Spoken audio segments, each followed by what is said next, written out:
जीवन का सबसे बड़ा विरोधाभास यह है कि जिस अस्तित्व पर तुम्हें इतना गर्व है वह एक अदृश्य और नाजुक धागे पर टिका हुआ है, सांस पर। यह धागा चलता रहे तो मनुष्य स्वयं को शक्तिशाली, बुद्धिमान और अजेय समझता है, लेकिन एक क्षण के लिए यह रुक जाए तो सारी पहचान मिट्टी में मिल जाती है। फिर भी मनुष्य अपनी सांस को केवल हवा का आना जाना समझकर अनदेखा कर देता है।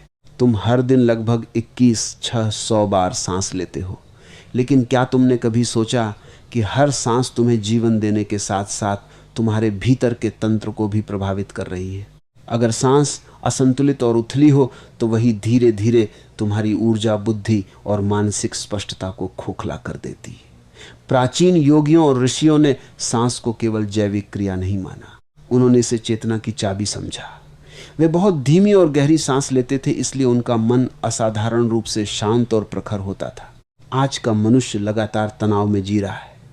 उसकी सांस छोटी, तेज और अधूरी हो चुकी है। वह नाभि तक सांस नहीं ले जाता, केवल छाती तक सीमित रखता है। जब सांस तेज और उखड़ी हुई होती है तो मस्तिष्क इसे खतरे का संकेत मानता है। परिणाम स्वरूप पूरा तंत्रिका तंत्र हर समय तनाव और युद्ध की स्थिति में रहता है।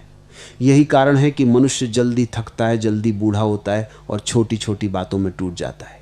प्राचीन ज्ञान कहता है कि हमारी दोनों नासिकाएं केवल हवा के मार्ग नहीं हैं, बल्कि मस्तिष्क के दो अलग अलग पक्षों की कुंजी हैं। बाईं नासिका ईड़ा से जुड़ी मानी गई, जो शांति, संवेदनशीलता और कल्पना को सक्रिय करती है। दाईं नासिका पिंगला से जुड़ी, जो तर्क, निर्णय और कर्म की शक्ति को जगाती है। जब इन दोनों का संतुलन बिगड़ता है तो मनुष्य भीतर से विभाजित हो जाता है। उसका मन निर्णय नहीं ले पाता, ऊर्जा बिखर जाती है और जीवन संघर्ष बन जाता है। यही कारण है कि नाड़ी शोधन जैसे अभ्यासों को इतना महत्व दिया गया। यह कोई अंधविश्वास नहीं, बल्कि शरीर और मस्तिष्क के संतुलन का विज्ञान है। जब तुम एक नासिका से सांस लेकर दूसरी से छोड़ते हो तो वास्तव में मस्तिष्क के दोनों गोलार्धों को एक लय में लाने का प्रयास करते हो। धीरे धीरे भीतर की बिखरी ऊर्जा केंद्रित होने लगती है। ध्यान से देखो, जब तुम्हें क्रोध आता है सांस तेज हो जाती है। जब डर पैदा होता है सांस उथली हो जाती है, यानी मन की स्थिति सांस को बदलती है। लेकिन इसका उल्टा भी उतना ही सत्य है। अगर तुम सांस को बदल दो तो मन की स्थिति भी बदल सकती है। यही वह गुप्त बटन है जिसे समझना आवश्यक है। प्रकृति में भी इसका संकेत मिलता है। जो जीव तेज और छोटी सांस लेते हैं उनकी आयु कम होती है। जो धीमी और गहरी सांस लेते हैं वे अधिक समय तक जीवित रहते हैं। सांसों की गति और चेतना की गुणवत्ता के बीच गहरा संबंध है। जितनी शांत और संतुलित सांस होगी उतना ही शांत और शक्तिशाली मन होगा। जब मनुष्य अपनी सांस के प्रति सजग होने लगता है तो उसके भीतर एक अद्भुत परिवर्तन शुरू होता है। धीरे धीरे मानसिक शोर कम होने लगता है। डर, चिंता और अनिर्णय कमजोर पड़ने लगते हैं। आधुनिक विज्ञान भी मानता है कि जब मस्तिष्क के दोनों हिस्से एक साथ संतुलित होकर काम करते हैं तब मनुष्य की रचनात्मकता और स्पष्टता बढ़ जाती है। सांस का सबसे गहरा विज्ञान कुंभक में छिपा है, अर्थात कुछ क्षणों के लिए सांस को रोकना।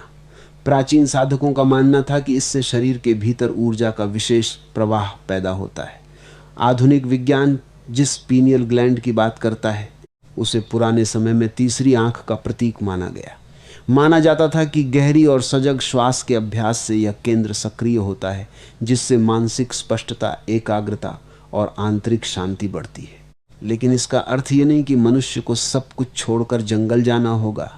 सांस का विज्ञान जीवन से भागने के लिए नहीं, बल्कि जीवन को जागरूक होकर जीने के लिए। तुम चलते हुए, काम करते हुए, यहाँ तक कि बातचीत करते समय भी अपनी सांस को देख सकते हो। जैसे ही सजगता बढ़ती है सांस की लय बदलने लगती है और भीतर की बेचैनी धीरे धीरे शांत होने लगती है। जब तुम सचेत होकर गहरी और संतुलित सांस लेते हो तो तुम केवल ऑक्सीजन नहीं ले रहे होते, तुम अपने भीतर स्थिरता, स्पष्टता और जीवन ऊर्जा को आमंत्रित कर रहे होते हो। सांस तब केवल शरीर की क्रिया नहीं रह जाती, वह तुम्हारे और तुम्हारे भीतर की चेतना के बीच एक सेतु बन जाती है। आज मनुष्य बाहर समाधान खोज रहा है, दवाओं में, तकनीकों में, उपलब्धियों में, लेकिन उसके भीतर ही एक ऐसा तंत्र मौजूद है जो हर क्षण सक्रिय है, बस वह उससे अनजान है। अगर मनुष्य अपनी सांस के साथ संबंध बना ले तो वह परिस्थितियों का गुलाम नहीं रहता। फिर बाहर चाहे कितना भी शोर हो, भीतर एक केंद्र बना रहता है।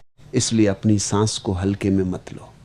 जब भी तुम्हें लगे कि मन भटक रहा है, क्रोध बढ़ रहा है या डर पकड़ रहा है, कुछ क्षण रुककर अपनी सांस को देखो। धीरे धीरे गहरी सांस लो, उसे महसूस करो और फिर शांत होकर छोड़ दो। यही साधारण सा अभ्यास तुम्हारे भीतर असाधारण परिवर्तन ला सकता है। जीवन बहुत छोटा है, इसे केवल चिंता, तनाव और भागदौड़ में मत गंवाओ। अपनी सांस की इस डोरी को पहचानो। जब सांस संतुलित, गहरी और शांत हो जाती है, तब जीवन केवल जीना नहीं रह जाता, वह एक उत्सव बन जाता है।